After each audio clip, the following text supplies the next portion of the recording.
Ek dink Koos wil nou nie self voorstel nie, want as hy nou te veel van my weet, weet ek net soveel van hom ook. Ek weet nie, ek steek hom nou weg hier so nie, as hy gaan bietjie in.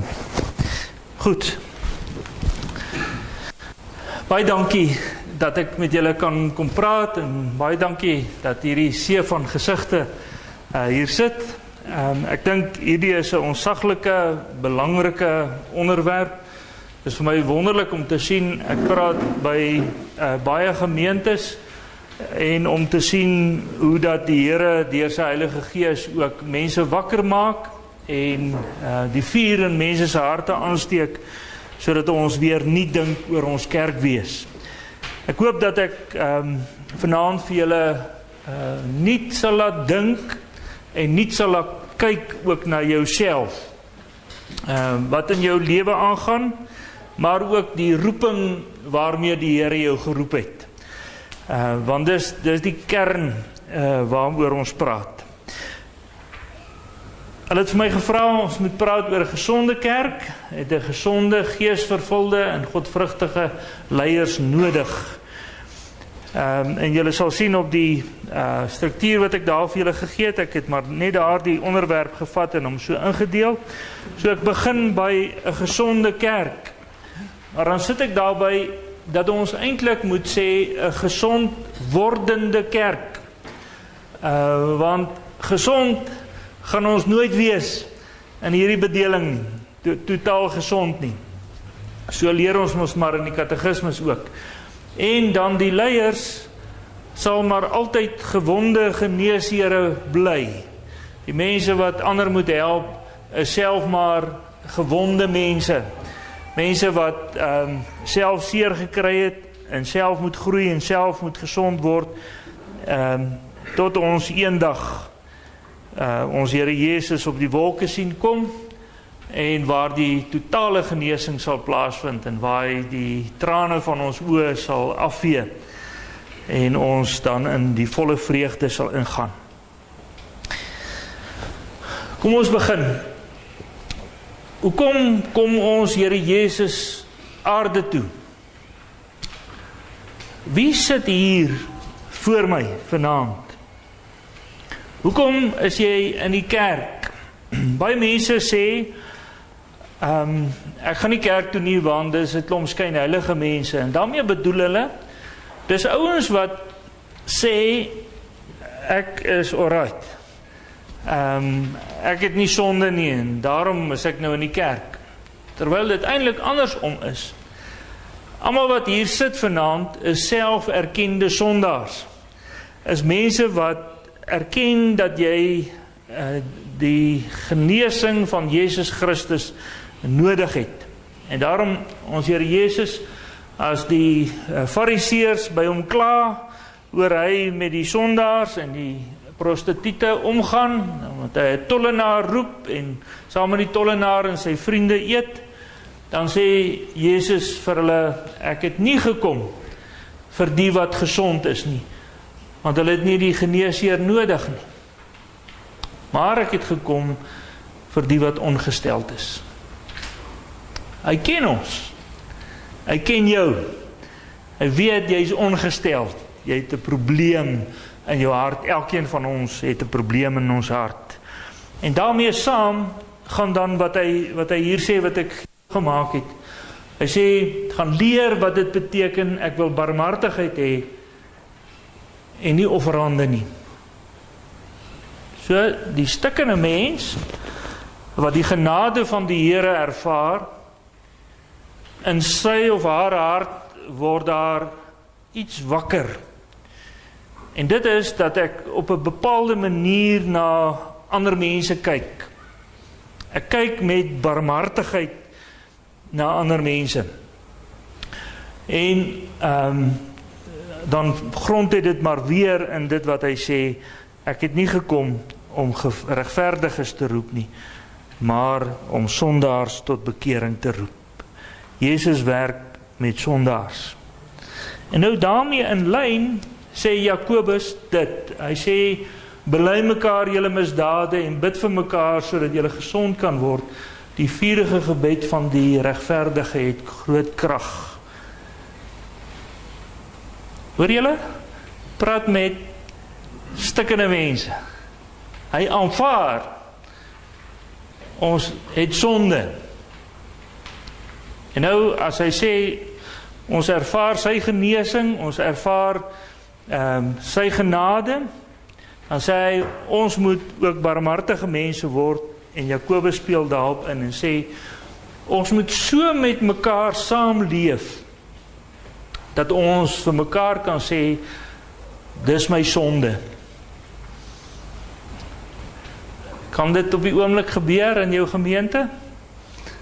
Het jy die vrymoedigheid om na iemand toe te gaan, miskien dalk nog na die dominee toe, maar ander lidmate om te sê ek en my vrou kom nie meer so lekker oor die weg nie, of ek het hierdie of daardie sonde in my lewe waarmee ek worstel? Dis wat ons Here in vooruitstig stel deur sy woord en sê ons moet die vrymoedigheid teenoor mekaar hê om vir mekaar te kan sê hier's my sonde, want dan kan ek gesond word. Ons gaan nou 'n bietjie verder daarop ingaan. Efesiërs 5 sê vroeër was julle duisternis, maar nou is julle lig in die Here. En nou moet ons in die lig wandel. Wandel soos kinders van die lig, want die vrug van die Gees bestaan in alle goedheid en geregtigheid en waarheid, en beproef wat die Here welbehaaglik is, en hou nie gemeenskap met die onvrugbare werke van die duisternis nie, maar bestraf dit liewer. Dan sê hy, want wat in die geheim deur hulle gedoen word, is skandelik selfs om te noem. En nou hierdie belangrike ding, maar al die dinge wat deur die lig bestraf word, word openbaar, want alles wat openbaar word is lig. Daarom sê hy, ontwaak jy wat slaap en staan op uit die dode en Christus sal oor jou skyn. Wat sê hy? Hy sê, God is lig, Jesus Christus is die lig van die wêreld, en omdat ons sy kinders is, moet ons in die lig lewe. Nou wat gebeur as ek in die lig lewe? Net soos wat ek, as ons die ligte afsit en my gesig sou baie vuil wees, dan sou julle dit nie raak sien nie. Maar die oomblik as die ligte aangaan, dan kan julle die vuil op my gesig sien. En so sê hy ook in my lewe, is daar dinge wat nie gesond is nie, wat nie reg is nie. En daarom moet ek daarmee na die lig toe kom. En wat sal gebeur? Christus sal oor my skyn. Met ander woorde, wat beteken dit dat Christus oor my sal skyn? Ek sal in die lig van Christus se genade en sy goedheid, hy wat gekom het vir die wat siek is en die wat seer gekry het, ek sal in sy lig staan, in die lig van sy verlossing, in die lig van sy verdienste. Ek sal daar in daardie lig kan staan, sodat ek op 'n bepaalde manier na my sonde kan kyk. As ek nie in die lig kom staan nie, dan sê hy, dan bly dit in die geheim. Dan bly dit toegemaak. En dan kan dit voortkanker, dan kan dit voortgaan in my lewe. So, kinders van die lig, kom na die lig, sodat jy gesond kan word. Dis die belangrike ding wat hy hier sê.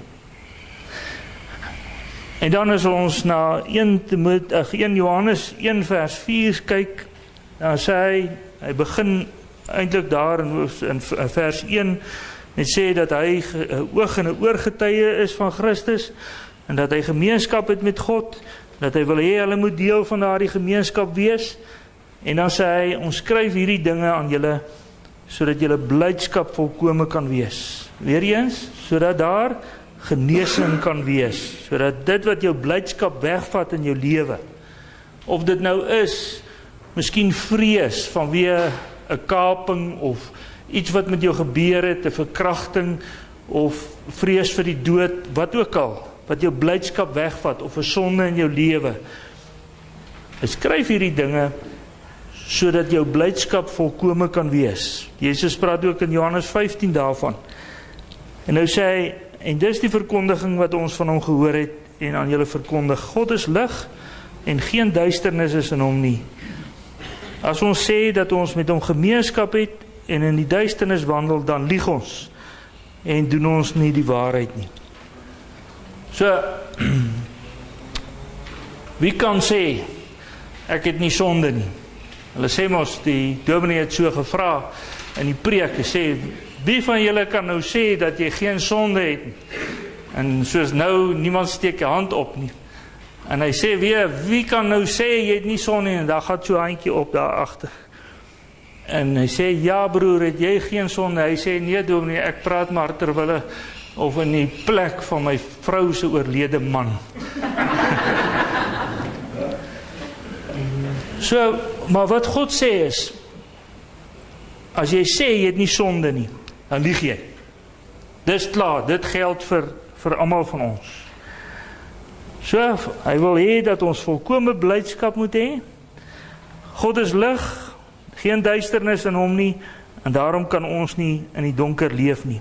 Maar dan gaan hy aan, en hy sê, maar as ons in die lig lewe, met ander woorde, as ek bereid is, om met my sonde hier in die lig te kom staan, dat almal dit kan sien, of iemand wat ek vertrou dit kan sien, soos hy in die lig is, dan het ons gemeenskap met mekaar. Dis nogal snaaks, nee. Hy sê, as ek in die lig kom staan, in God se lig, dan het ons gemeenskap met mekaar. Hoe werk dit? Dit werk so, as ek sê nou maar ek worstel met 'n probleem in my lewe, en ek kan vir Koos vertrou, en ek kan na hom toe gaan, en ek sê, Koos, man, ek sukkel met die drank, ek drink myself elke Vrydag aand onkapabel, en ek kry dit nie daarmee gebreek nie, help vir my.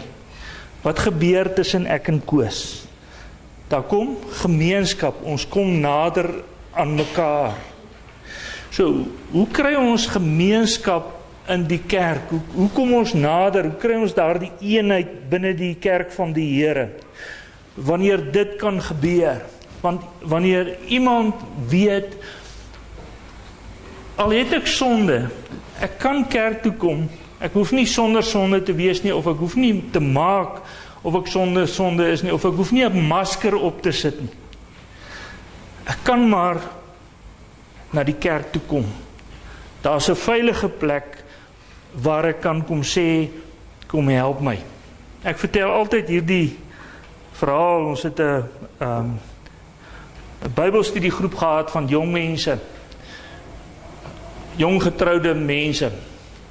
En daardie Bybelstudiegroep het saam gaan kamp, en hulle het saam geëet, en hulle het saam allerhande dinge gedoen, en elke week by mekaar gekom.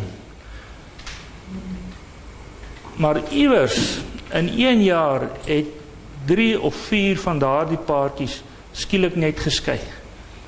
En die ander sê, ons het nie geweet nie. Hulle het gepraat oor God, en oor God se dinge, by die Bybelstudie, by daai klein groep, maar het nie gemeenskap gehad nie.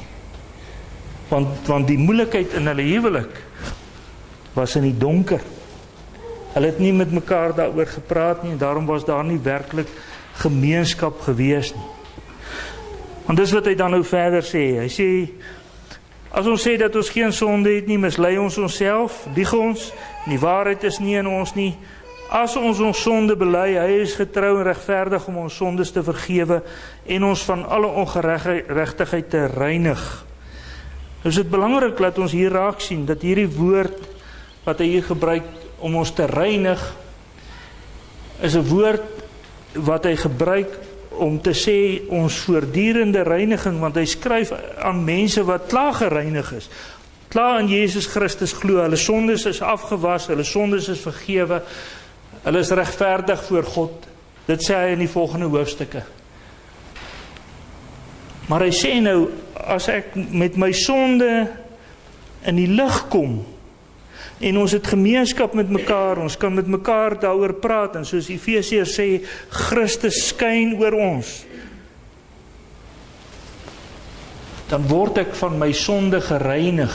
Nie die reiniging wat maak dat ek hemel toe gaan, of dat my sondes vergewe is nie, maar binne in myself, in my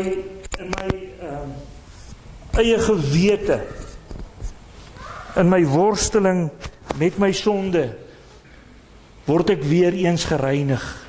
Met ander woorde, ek ervaar die reiniging van my sondes, as ek met jou daaroor gepraat het, en jy kan met my terugpraat, en vir my sê, Jesus Christus het vir jou gesterf. Ons werk daar by die universiteit met jong mense wat aan pornografie verslaaf is. En dis een van die goed wat in die donker gebeur, in die geheim gebeur, daar waar ek alleen voor my rekenaar sit. En hoe meer hulle daarin verslaaf is, hoe meer word hulle afgesny van die wêreld, afgesny van gemeenskap, hoe meer is hulle skaam, en hoe meer het hulle skuldgevoelens. En as ons hulle in ons program inbring, en hulle kan kom, en hulle kan in die lig kom staan, en hulle kan voor ander gelowiges kom sê, dis wat ek doen. Dan val daar die laste van hulle skouers af. En dan wat gebeur, wat ons sien is, hierdie pornografieverslawing is eintlik maar net 'n gevolg van ander seer kry en swaar kry wat hulle gekry het in hulle lewe. So as hulle hiervan ontslae kan raak en dit kan bely, en hy kan elke week kom en weer sê as hy geval het, en weer die vergifnis ontvang, en iewerste waar begin gesond word, dan kom hierdie seer kry, kom na vore, sodat dit aangespreek kan word. Wat sê ek? As ons geesvervulde, volwasse, gesonde kerke wil hê, dan moet die kerke plekke word waar ek veilig is, waar daar veilige plekke is, waar ek met my sonde naartoe kan kom en dit kan vertel, sonder dat ek bang is, ek word verwerp en verstoot, maar waar ek gehelp kan word om daarmee te breek. Want net verder in hierdie hoofstuk, eintlik die begin van hoofstuk 2 in Johannes, sê hy, ek skryf hierdie goed sodat julle nie meer sal sondig nie. So, dis nie maar miskien soos die Rooms-Katholieke kerk, waar 'n mens dalk gou jou sondes gaan bieg in die hokkie, en dan gaan jy weer uit en sê, nou kan ek maar weer lekker aangaan. Nee, ek sê nie, dis altyd so in die Rooms-Katholieke kerk, en party ons gebruik het daarvoor. Hierdie is werklik 'n proses, waardeur ek genesing kan kry. Miskien sit jy nou hier. Miskien is daar 'n sonde in jou lewe. Iets waarmee jy sukkel om te breek. Julle as gemeente moet daaraan dink, die leiers van die gemeente moet daaraan dink. Hoe skep ons geleentheid dat dit gesond kan word, dat daar sulke vertrouensplekke is? As 'n ou, sy naam is Johari, hy het hierdie ding opgestel en op die internet gesit. Ek weet nie wie sy en waar kom hy vandaan nie, maar hy het waar gepraat. Hy sê, daar's aspekte in ons lewe, wat ons sê, wat vir ander bekend is, daar die eerste horisontale lyn. En daar's ander aspekte in ons lewe, wat nie vir ander mense bekend is nie. En dan is daar weer goed wat vir myself bekend is, maar ook ander goed van myself, wat nie vir my bekend is nie. En nou sê hy, daar die eerste een, almal weet dis, ek weet en die ander weet, so dis free and open, dis oop, vir almal om te weet. Maar dan is daar ook ander goed, waarvoor ek blind in my lewe. Ek praat miskien te veel, of wat ook al, nee, of ek is ongeskik, ek is kortaf met mense. Dan is daar goed wat nie vir ander mense bekend is nie, maar ook nie vir my bekend is nie. Nee, nie vir my bekend nie, ook vir ander nie. Dis in die donkerte. En dan is daar ander goed wat nie vir ander bekend is nie, maar wat vir my bekend is. Met ander woorde, goed wat ek wegsteek vir ander. En nou sê hy, as ons kan begin om onsself te openbaar aan mense, om vir mense te kan vertel, of vir iemand te kan vertel. Ek pleit nie, hoor my mooi, ek pleit nie dat iemand voor in die kerk moet kom staan en kom sy sondes bely nie. Ek praat van veilige omgewing, klein plek, klein groepe of een mens met wie ek kan praat. Maar as ek myself bekend maak en daardie persoon kan vir my terugvoer gee, dan begin ons ingaan op hierdie plek waarvoor ek blind is. En ander mense kan my help om dit raak te sien. Maar wat ook gebeur is dat selfs daardie plek wat donker is, waar ek self nie van weet nie, is dat die Here daardie seer kry ook na vore kan bring. So, mens kan amper sê dat die genesing van bo af plaasvind in my lewe. So as ek hierdie seerkry wegvat, of as ek hierdie verslawing wegvat, dan kan die volgende seerkry kom, en as daai volgende seerkry genees het, dan kan daai volgende seerkry weer na die oppervlakte toe kom. En so groei ons om te genees. Nou dis nou 'n moeilike ding nie. Nou kan dit was hierdie ding werk. Ek gaan hom nou de trik slaan.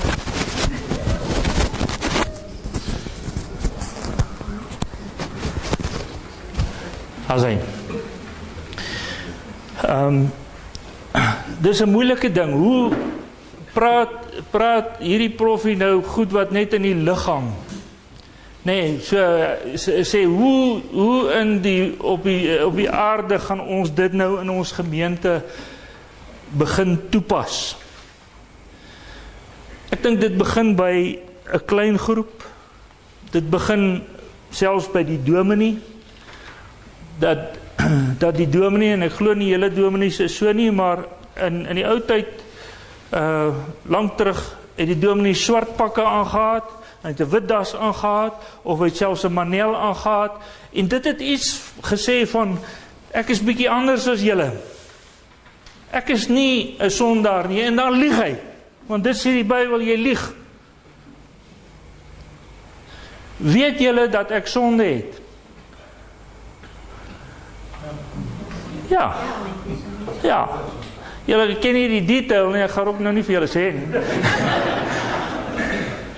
Maar julle weet, ek is 'n sondaar.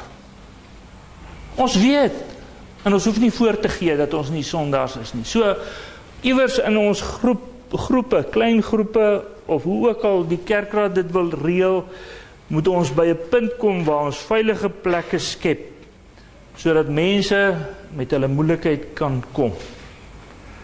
En dat ons met mekaar kan praat. Ek het so dikwels in my bediening mense gekry wat na my toe kom en sê ons gaan skei. En dan as hulle skei, dan sê ander mense, maar ons het lankal geweet, daar's moeilikheid. Want niks gedoen nie.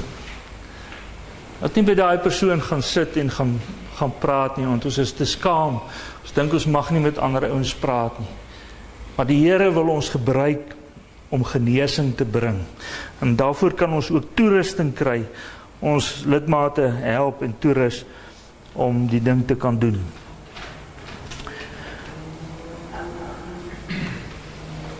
So, die beginsel is, God roep ons om dit wat Jesus Christus kom doen het, om mense wat siek is en die onregverdig is, om hulle te kom genees en die onregverdiges te kom roep tot bekering. Ons moet daardie taak, sê die Here, moet ons oorneem. Dis die plek van die kerk. In plaas dat die kerk 'n plek is waar ouens sê skynheilig is, wat daar sit asof hulle geen sonde het nie, moet hulle die kerk begin sien as selferkende sondaars wat 'n oop hart het, soos ons Here Jesus, vir die tollenaars, en die prostituie, en die wie ook al. Dat ons daar 'n plek van genesing word. 'n plek waar mense gesond kan word. Want hoe meer ek ander mense help, dit het ek ervaar, soos wat ek studente help, om van hulle verslawing ontslae te raak en met hulle praat, so ontdek die Heilige Gees ook my eie ou stikkendheid hier binne in my, aan myself. So as ek 'n ander ou help, dan groei ek self, dan word ek self ook weer gesond. Goed, dis die eerste deel. Sê net vinnig vir die ou langs jou, of agter jou, wat het jy gehoor tot sover? Net vinnig.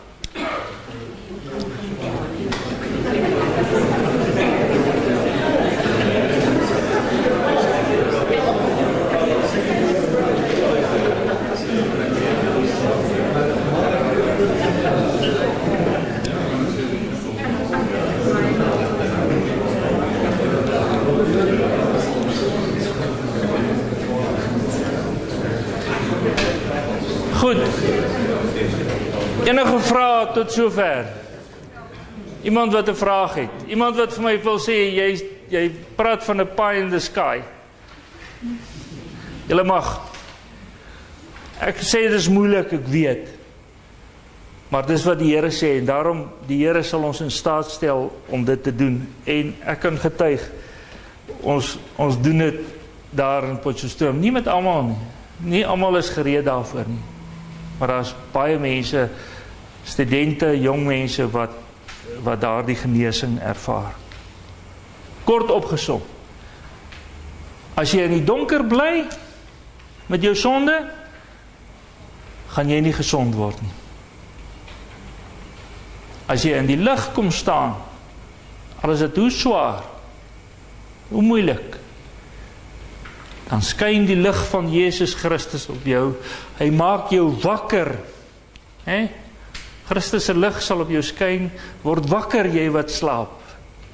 Hy maak jou wakker vir jou sonde, hy maak jou wakker vir die genade van Christus, sodat die Gees daardie gesondmaking kan doen. Julle het my kort tyd gegee, so ek wikkel hier deur, daar sê. Net sê, ons moet die vrymoedigheid hê, dat iemand vir my moet sê ook, die doen verkeerd. Baie keer is het onbewus van dit wat ons sondig. Ja. So daai vrymoedigheid moet daar wees. Iemand anders my kan sê, luister Johan, dit wat jy doen is nie. Ja, absoluut. Ek stem saam. Goed, geesvervulde en godvrugtige leiers. Dis nodig. Efesiërs 2 vers 8 sê, want uit genade is julle gered deur die geloof, en dit nie uit julle self nie, dis 'n gawe van God, nie uit die werke nie, sodat niemand mag roem nie. Dit sê ons doppers hard en duidelik, nê? Uit genade gered, niks van myself nie. En want hoekom is ons uit genade gered? Want ons is sy maaksel. Sy handewerk, sê daai woord. Ons is sy handewerk. Geskape in Christus tot goeie werke wat God voorberei het, sodat ons daarin kan wandel. Hoekom het Christus gekom om ons gesond te maak? Sodat ek ander ouens gesond kan maak. Sodat ek goeie werke kan doen. Sodat ek sy genade, sy barmhartigheid, en daarom het hy gesê, ek soek nie offers nie, ek soek barmhartigheid. Dis die kerk, barmhartige kerk. Werke, goeie werke wat God voorberei het. In Efesiërs praat van voor die grondlegging van die wêreld het hy my uitverkies, het hy my nuut gemaak deur sy Heilige Gees, my gered in Christus, my opgewek uit die dood ensovoorts. En hy berei goeie werke vir my voor. So, vanoggend as jy wakker geword het God 'n klomp goeie werke opgelyn gehad vir jou om te doen. In Efesiërs 4 vers 30 sê, en bedroef nie die Heilige Gees van God nie, deur wie julle verseël is tot die dag van verlossing. So die Heilige Gees verseël my, sodat niks my uit God se hand kan ruk nie. Daardie goeie werk waarvan, daardie geskep wees, daardie genade waarvan vers 8 en 9 praat, die Heilige Gees is aan my gegee om daardie genade in my te verseël, sodat dit nooit uit my uit kan gaan nie, en sodat die sonde my nooit van God kan wegvat nie. Niks kan my van God wegvat nie, niks. Maar ek is nog nie volmaak nie. Ek is volmaak gered. Ek is volmaak verlos. Ek is regverdig verklaar. Ek gaan hemel toe. Dis vas en seker, en die Heilige Gees verseël my daarvoor. Maar ek moet nog gesond word. Ek moet nog groei. En daarmee is die Heilige Gees besig binne in jou. Want hy wil sy bruid sonder vlek of rimpel voor hom stel. So die Heilige Gees wat in jou woon, is in jou besig om jou te genees, om jou te laat groei, om al sterker en sterker binne in jou te werk. En nou, as jy vir hom sê, ek wil nie, ek gaan wegkruip met my sonde in die donkerte, ek gaan nie in die lig kom staan nie, dan maak jy hom hartseer, dan bedroef jy hom, dan keer jy sy werk in jou. En as jy sê, soos u gesê het, as ek weet, 'n ander ou het 'n probleem, en ek gaan praat nie met hom nie, en die Heilige Gees dring by my aan, en sê, gaan praat met daai ou, en ek sê nee, dan bedroef ek die Gees van die Here. Dan keer ek sy werk binne in my, en hy kan onweerstaanbaar ook werk, maar hy wil nie altyd nie. Hy wil my inspann, hy wil my instemming daarin hê, hy wil my, soos die Dordtse leerreël sê, hy wil my wil ombuig, sodat ek wil wat hy wil. En daarmee saam gaan die opdrag word vervul met die Heilige Gees. Wat beteken dit? Word vervul met die Heilige Gees. Mens sou dit so kon sien as ek hierdie glas vat en ek gooi hierdie water hier in die glas, dat die glas vol word. So moet ek vol word van die Heilige Gees. Dis een manier om dit te sien, dat my hele lewe vol word van die regering van die Heilige Gees. 'n ander manier wat vir my dit baie duidelik maak, is dit dat ons baie keer so daaraan dink. Efesiërs 4 sê, wandel waardig die roeping waarmee julle geroep is. Ons het nou gesien in Efesiërs 2, waarmee het ons geroep? Ons is uit genade gered, ons is geroep tot goeie werke. Nou moet ons waardig daardie roeping wandel. En nou dink ons so daaraan, ek moet dit doen. Ek moet reg lewe, soos Efesiërs 4 sê, moenie kwaad word nie, moenie vloek nie, moenie skel nie, moenie steel nie, en al daai dinge. Dan dink ek moet dit doen.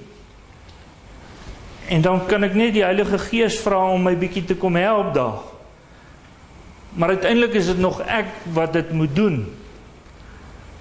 En dan vou ek. En dan kan ek nie. Want ek kan nie dit doen nie, selfs al sou ek sê die Heilige Gees moet my help daarin. Dan is dit nog steeds ek wat dit moet doen.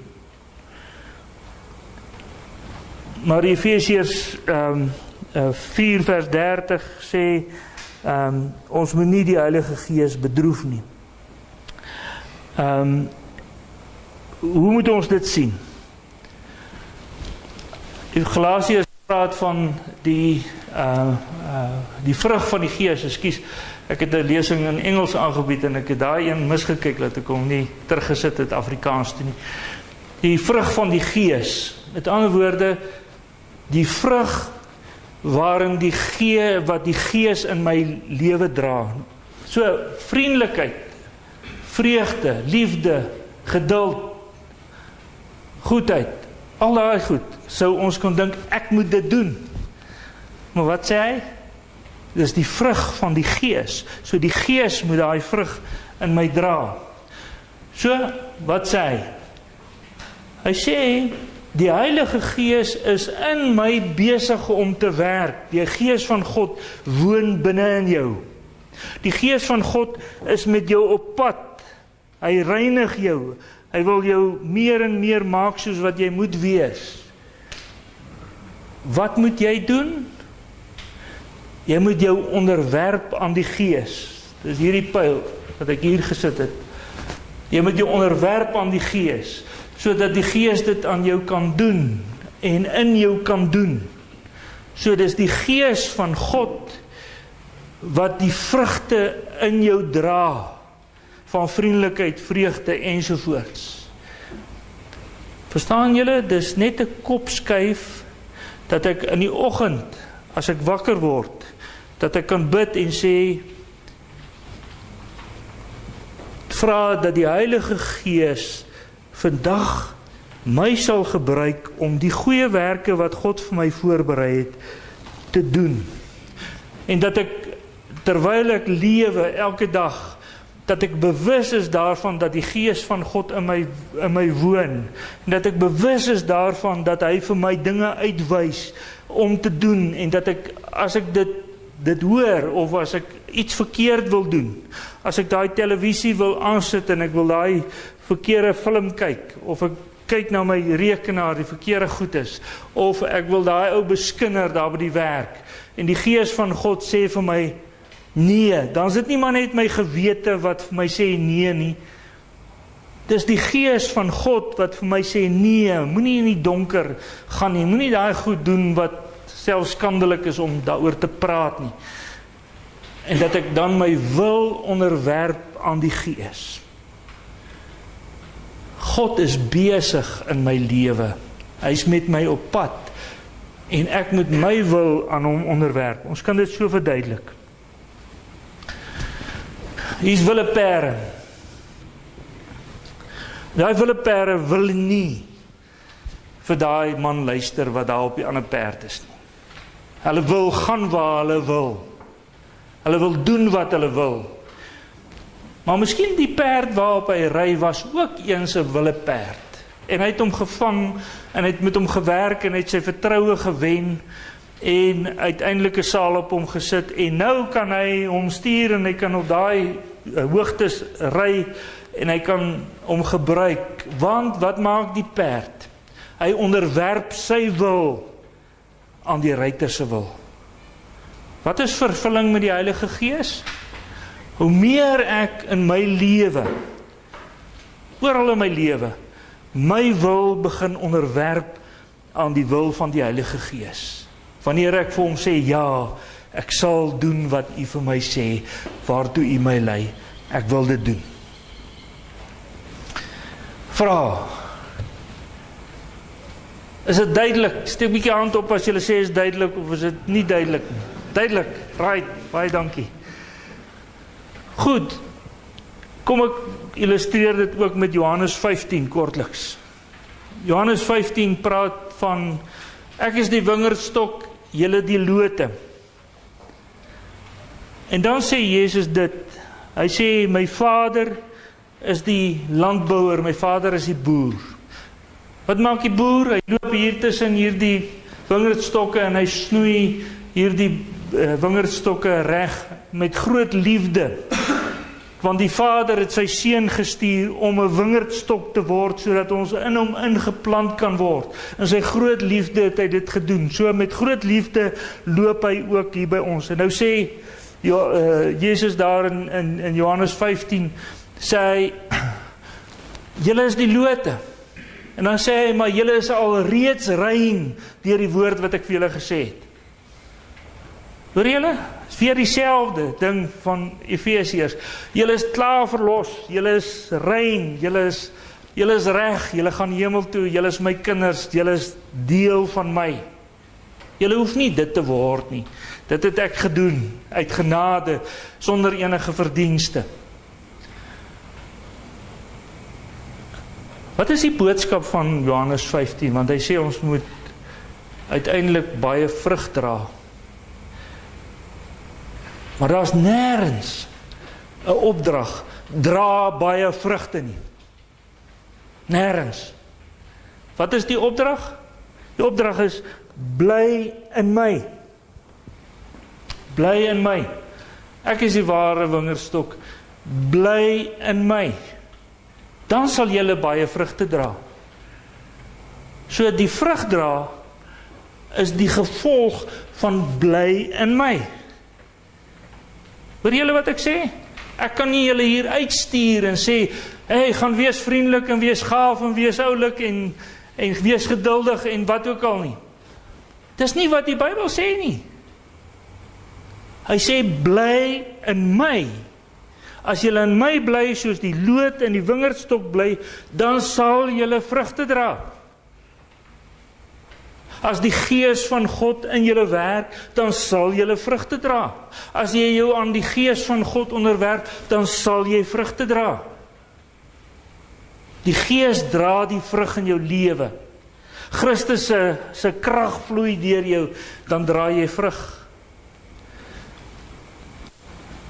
Daarom sê hy, elke loot wat in my nie vrug dra nie, neem my weg. So, hulle is nooit deel van hom gewees nie. Maar elke loot wat vrug dra, die maak hy skoon, sodat dit meer vrug kan dra.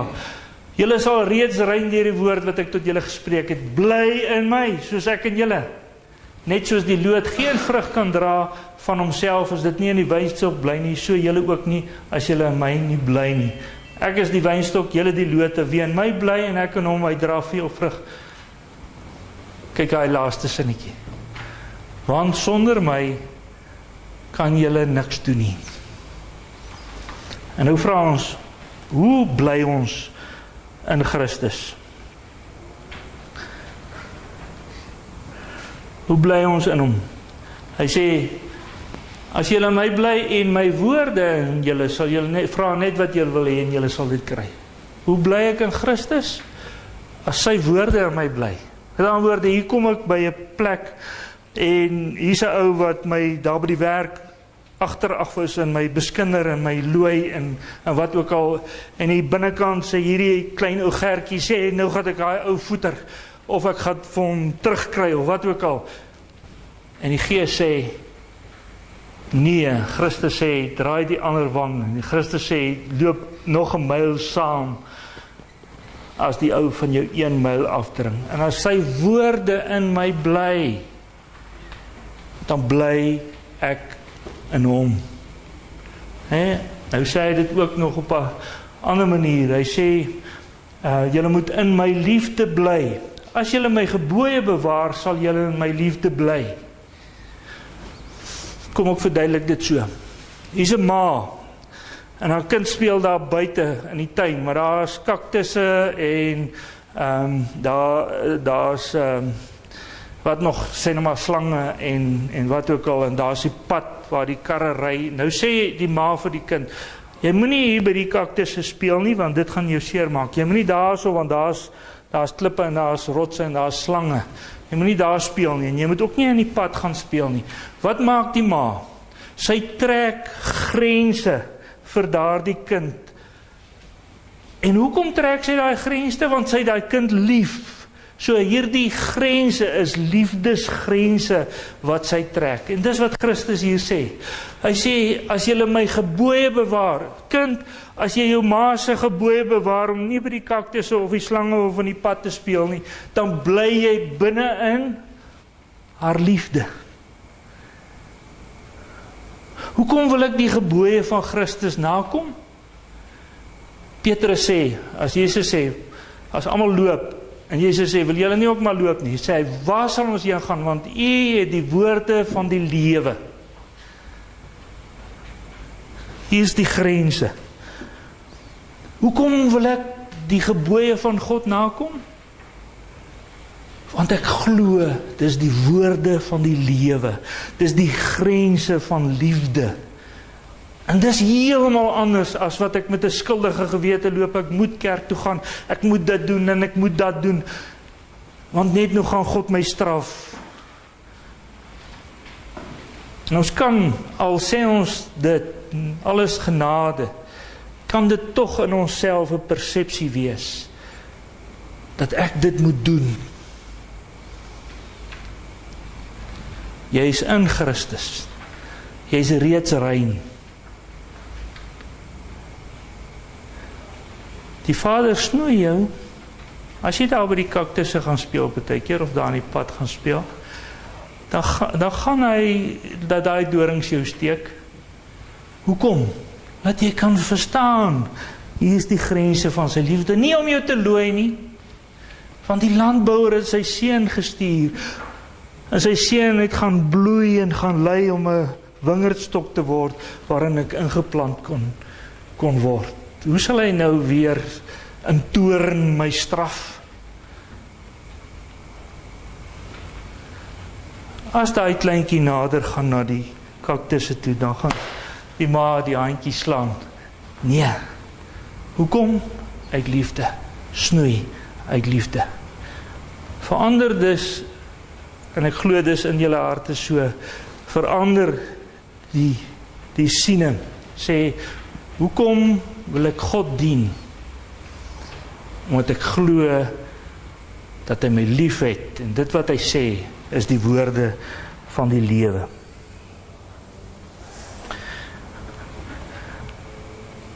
Sê gou vir mekaar, wat het julle gehoor?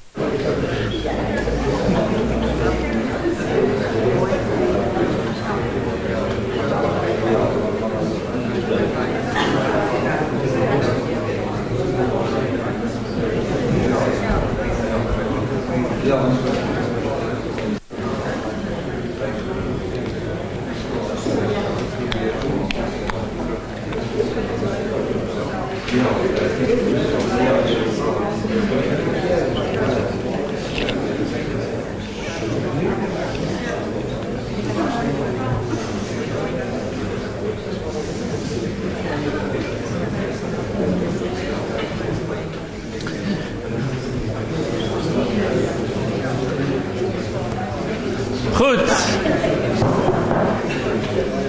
Die tyd is ongelukkig min. Ek sou graag wil hê julle moet 'n rukkie met mekaar gesels of julle vrae gee en so aan, maar ons tydjie is kort. Wat het ek gesê? Ek sê in elke gelowige om te groei, om gesond te word, om geesvervuld te wees, begin by die begrip van geloofsekerheid. Begin by die begrip van ek is gered uit genade alleen, ek is in die wingerdstok ingeplant, ek is reeds rein. Dis die beginpunt. As jy nog nie daardie beginpunt het nie, dan kan jy moeilik groei. So as jy daarmee worstel, as jy daarmee stoei, kom na iemand toe, dat iemand jou help, dat jy daardie sekerheid kry. En as jy dan daardie sekerheid het, dan sê jy, nou hoef ek niks meer te doen nie, behalwe om my aan die Gees te onderwerp, om te luister wat hy vir my sê, en al meer en meer te sê ja, en as ek gesê het nee, dat ek terugkom en sê jammer, ek het nie geluister na wat u vir my gesê het nie, ek gaan nou dit weer probeer, en as jy sukkel daarmee om na iemand toe te gaan en in die lig te kom, dat iemand jou help, dat jy meer en meer aan die Gees van God jouself sal onderwerp. Word bewus van die Gees van God binne in jou, want dis hoekom Christus gesê het, ek stuur die Gees, daarom het hy die Gees uitgestort, daarom woon die Gees van God in ons. Wees bewus van die Gees van God en begin luister, en ek wil sê, en ek het dit vir my as gewoonte aangeleer, om elke oggend as ek wakker word, te sê, ek is bereid dat u my gebruik. Help my vandag om na u te luister, om te doen wat u vir my sê, om my wil aan u wil te onderwerp, soos daai perd wat sy wil aan die ruiter onderwerp. So dis biddende oorgawe. En dan gaan die Gees my lei, sodat ek in Christus bly, sy woorde in my, en dat ek binne die liefdesgrense van sy gebooie sal bly. En dan staan daar ook wat Johannes gesê het in 1 Johannes. Jesus sê dit ook. Hy sê, ek sê hierdie dinge vir julle sodat julle vreugde volkome sal wees. So God wil hê dat sy kinders met vreugde sal lewe. En hoe lewe hulle met vreugde? As hulle deur die Gees laat lei en daarom binne in hierdie grense bly, en dan kom daar baie vrugte soos daardie loot. Ons gaan na die laaste deel toe. Ek weet nie hoe lyk ons tyd daarso. Is julle nog reg? Julle dan laat begin, so ek kan 'n bietjie laat aangaan, hè. Goed. So gesonde, geesvervulde en godvrugtige leiers is noodsaaklik vir 'n gesonde gemeente. Kom ons gaan kyk bietjie na die volgende.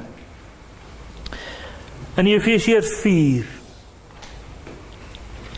So hier's nou nog 'n aspek wat belangrik is.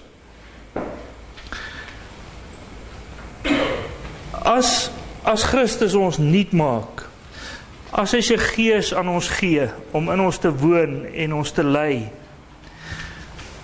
dan gee hy ons nog iets. En dit is genadegawes. Want hy het ons gesê, ons moet nie offers bring nie, ons moet barmhartigheid bewys. En nou stel hy ons in staat. Hoe doen hy dit?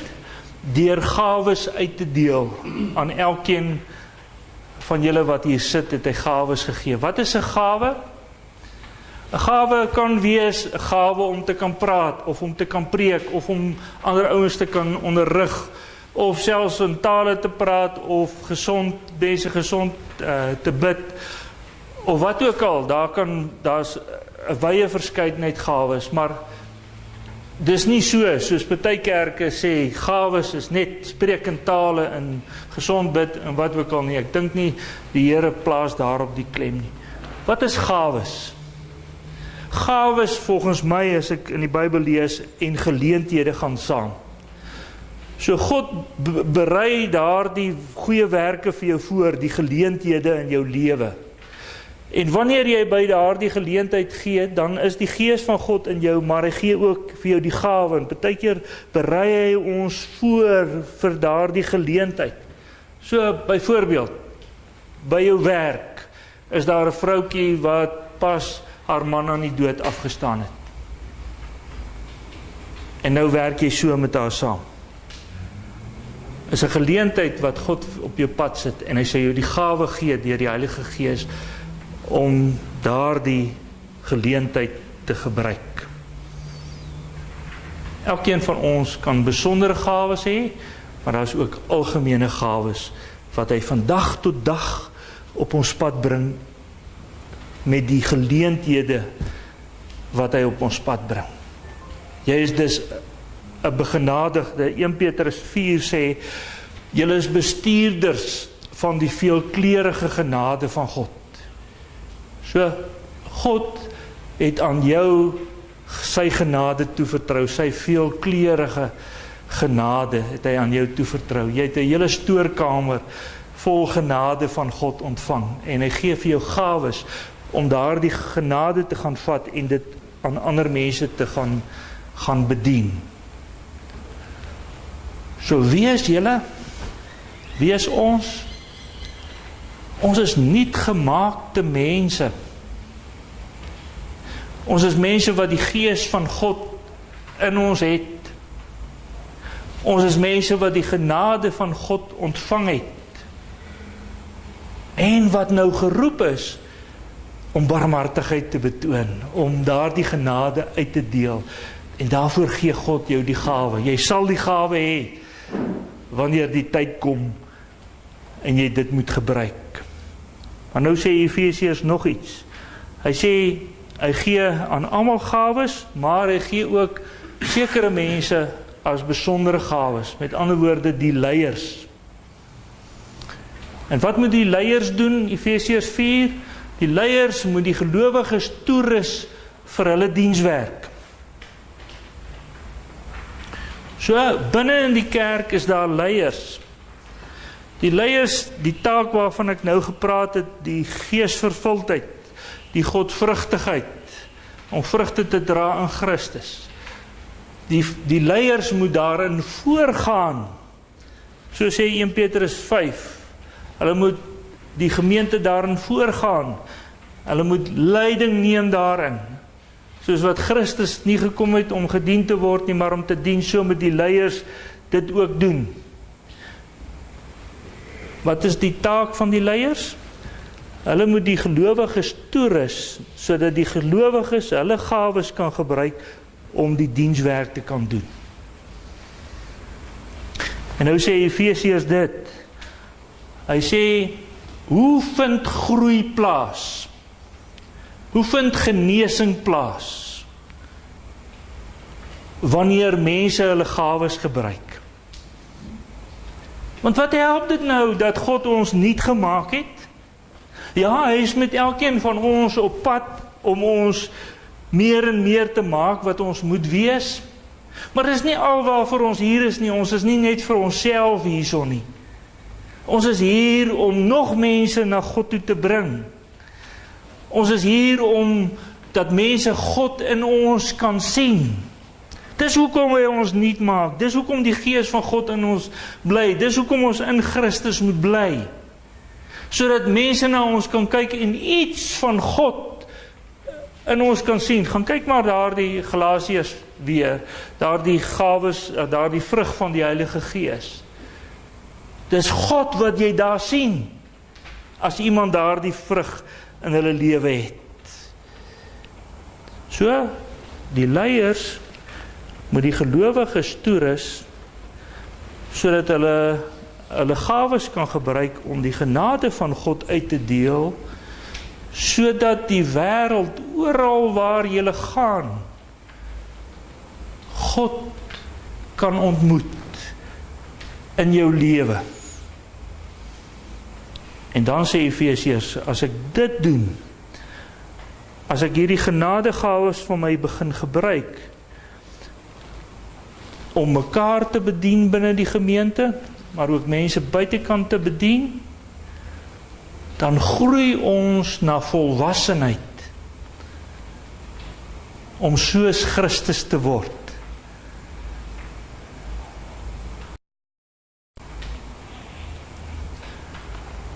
Daar kan nie groei in die gemeente plaasvind, as ek gaan terugsit, en op die paviljoen gaan sit, ek gaan sê, lekker, ek is verlos, ek het al hierdie wonderlike goed ontvang van God, en nou kan ek maar net wag tot ek hemel toe gaan.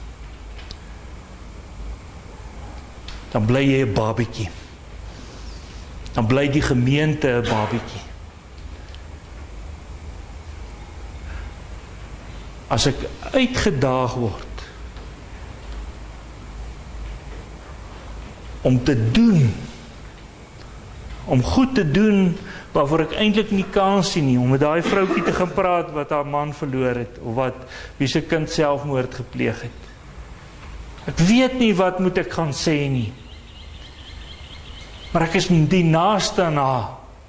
Ek werk elke dag saam met haar. Gaan net.